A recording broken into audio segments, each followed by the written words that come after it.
Hello, Steve Brian. Got a new phone. Yeah, the old one, screen finally gave up. I dropped it so many times, the cracked and broke it so many times that I had tape on it.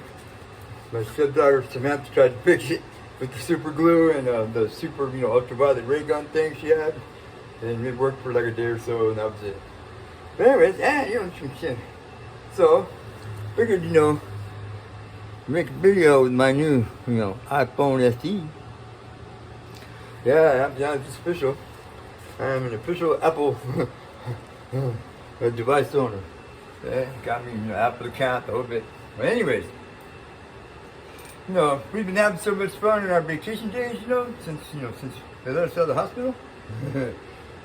Right? That I just had to go out and ruin it off just for one day. I just had to blow it. You guys know this.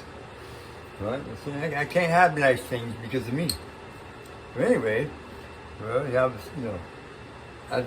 behind a little bit. I was trying to make up some time. I was coming, I was on a 6-mile run across town where 3 miles of it was, like wasted effort. But you still had to do it. Right? And so there was no other shortcut. There was no other way to cut through this, through the neighborhood, through that neighborhood. Right? Without going through this way to make it the least amount of time that you were in the most amount of danger. Right? Right? So, I was riding through, I was cutting down, let's see, where was I anyway? I can't remember. I know I was over in the, right? It was like around 18th Street. I was between 16th. Oh. I was on the other side. I was on the side of the freeway. I was on this side of the 51 freeway bridge. I was at 22nd Street, right?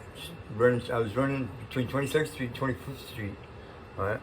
A couple of blocks south of Roosevelt, which would have been like Pierce. No, which would have been like, it would have been like Pierce or McKinley, somewhere around there, 22nd Street. And I was in the WPP neighborhood. Right, but anyways, I was taking the only shortcut that there's like couple 2, 3, right? You know what I'm saying? They're more dangerous or less dangerous than this side or that one, you know what I'm saying? So I turned left, I turned right, boom. I jumped over the canal on a little bike bridge, cut left, right, and went down the alley, right? I was headed towards 24th Street, right? Along Taylor, right, where the canal is, right? And there was the alley doesn't fork, it like L's. You know what I'm saying? You're coming. Right, you're going this way, right? And then all of a sudden you come to where there's a right turn, there's an alley. It doesn't look like there is because there's a fence wall that keeps going this way. It's like an optical illusion, right? You understand? I never went that way, right? And I know a few people that did. They said it was pretty dangerous, but it cuts a couple of minutes off your time if you can make it through. That's broad daylight. It's like 9:30 in the morning. I think there's just pretty just got to be a pretty good, fairly decent, safe time, right? Right? Hell no, right? Those people live on that block over there. They've been robbed. They've been stuck up. They've been burglarized. They've been, armed robbed. Their houses been shot up. There's been so much, drama in that neighborhood over there over the years, right? I'm saying that the good people that live there they're not scared to death anymore. They're not scared now. I'm saying that they don't give you a chance anymore. Bingo. They don't give a fuck who you are, right? What you're doing. Saying if you don't live in the neighborhood and you have lived in that neighborhood for at least 5 years and they don't know your grandchildren, right? You're the enemy, right? You're a tweaker. You're a no good, dirty, rotten bastard, right? You're that guy that the cops chase in the alleys and shoot. That's what they think. I don't blame them. I'm not mad at them. You understand, right? So, anyways, right, I was zooming down the fucking alley. I didn't know what to expect. I figured it's gonna be dangerous. I'm saying this, whatever. Right? I went past like this, about the third, gated wall. I went past. As I went past it, I could hear a couple of little doggies barking. Little ones. I'm like, little Pomeranians. They don't scare me, right? As I whizzed by, I heard the fucking the gate unlock. But I wasn't really whizzing. You know what I'm saying? You gotta be careful with some of the others. But I was going along at more than walking pace. Right? I heard the gate open, the 2 little mutts come running out. Yeah. I didn't even look. I didn't bother to look at it. Right? Until, right, the big giant black fucking pit bull with the white spot on his nose, right, reached up and bit me right there on the ankle. Right? That's when I turned down and looked. And this motherfucker weighed like at least 85 or 90 pounds. Right? And he was running along faster than I was going along. Right? As I stood up to pedal away, he got me the second time. Look at that one. Right? when he let go, right, he skipped a beat, you know what I'm saying, to catch up, right, because he's only running on his two hind legs. When he let go is when I kicked him in the mouth, boom, in the nose, right, pushed him away. I kicked him so fucking hard that he did not chase me anymore, right, but he got me, look, got me on the ankle.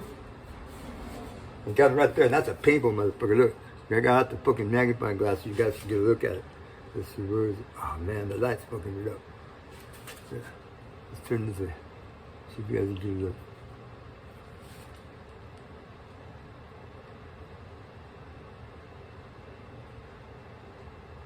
I'm trying.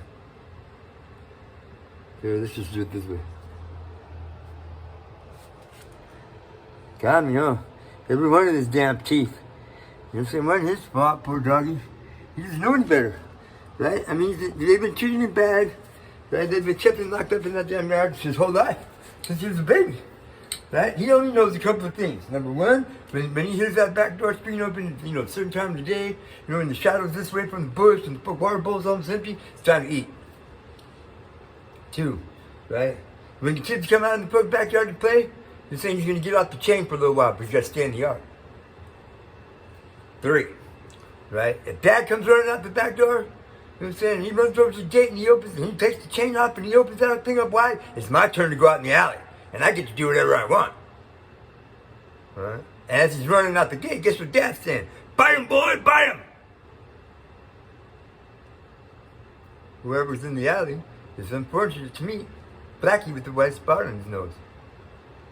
Right? And Blackie with the white spot on his nose, he's already pissed off.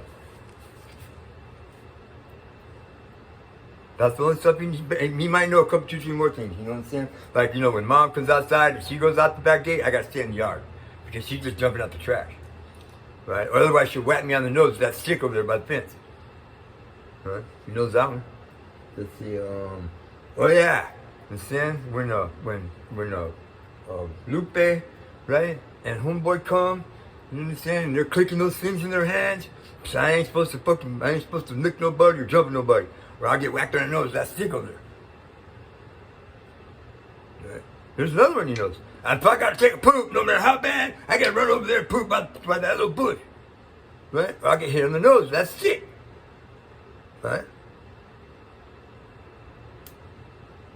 It's not his fault. He's a good dad, probably, you know, he's a really good, loyal dog, but, you know, mom, dad, the kids, you know, Lupe, and, you know, homeboy. Maybe a couple other bros. And, you know, maybe their sisters too. Who knows? I mean, maybe there's a big black ugly chick that he just loves. Right? And just because every time she comes over, she throws him down a couple of them sausage biscuits from, you know, Lolo's Chicken and Wings. Heck yeah, bro. I'll die for this chick. It's not his fault. Is it his owner's fault? Is it his dad's fault? Probably, most likely. You know what I'm saying? Because he taught him the wrong stuff. It wasn't that he didn't taught him that shit. Right? I mean, that shows a sign of loyalty, you know. Right? So, you know what I'm saying? Love. Right? You're trying to teach the dog something, trying to get him a little bit smarter than he is. You know what I'm saying? Trying to make him do right. But he is manipulating the poor dog's will to do his bidding the way he wants it. The dog doesn't understand what he's doing is bad.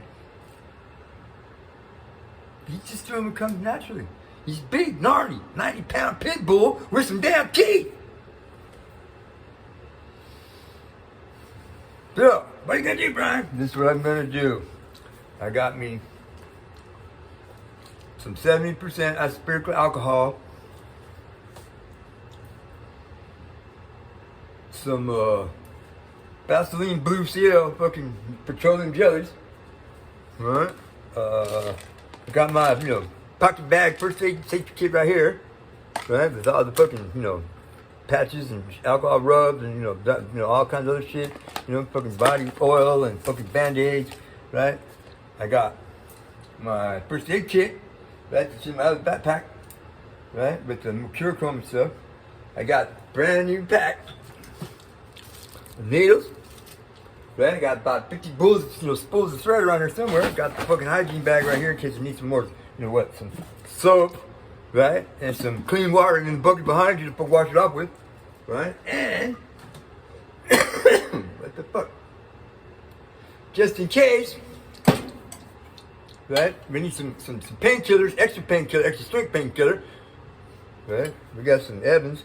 Right? For the immediate, you know, saying, you know, local, right? Anesthetic. I got this here, torpedo, right? And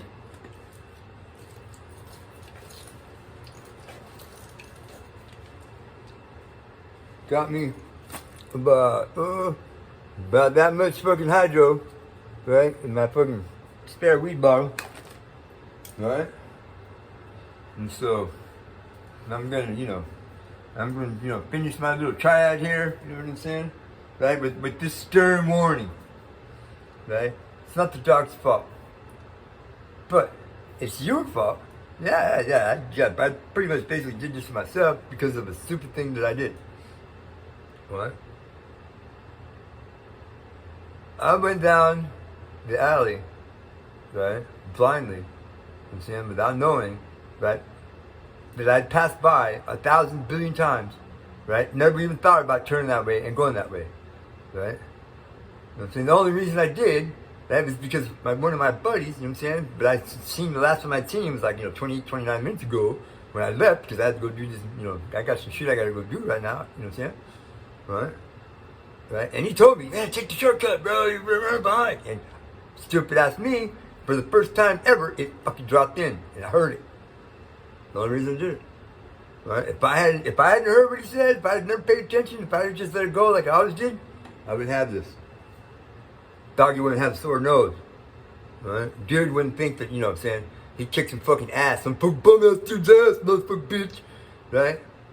He's telling his old lady something. She just got home from work right now. He's telling her some wild ass fucking story about him and how him and Blackie with the white spot in his nose kicked this motherfucking old man's ass in the fucking alley for stealing our shit. Don't do it. If you've never done it before, you know what I'm saying, and you don't know what's down there, right? You're saying don't open the door and walk in, right? Because if the devil's in there, you know what I'm saying, and he's waiting for you, and he's been waiting for you this whole time, right? Your ass is through, right? Ain't nobody, ain't God saving you, ain't the God saving you, ain't the angel saving you, the Valkyries are gonna get you after Satan's done with you, right? But ain't nobody gonna help you. You walk down that alley your own 2 feet with your eyes wide open, you get what you deserve because you shouldn't have done it in the first damn place because you knew better. This is me, Brian. Painkiller time. Thank you.